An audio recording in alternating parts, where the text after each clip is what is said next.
Hello, my name is Omar Castilleja and I'm here with Honeycomb Heating and Cooling.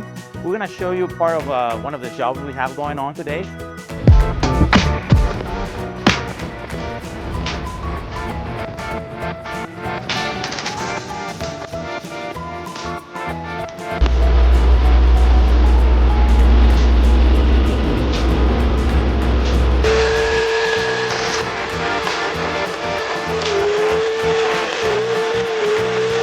The process of installing the condenser, we have to use the crane.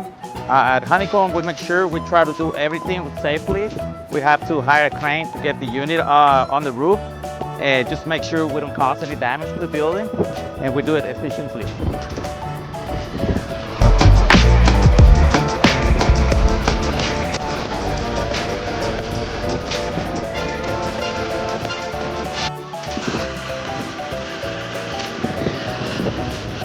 Here we are halfway to get the new one in.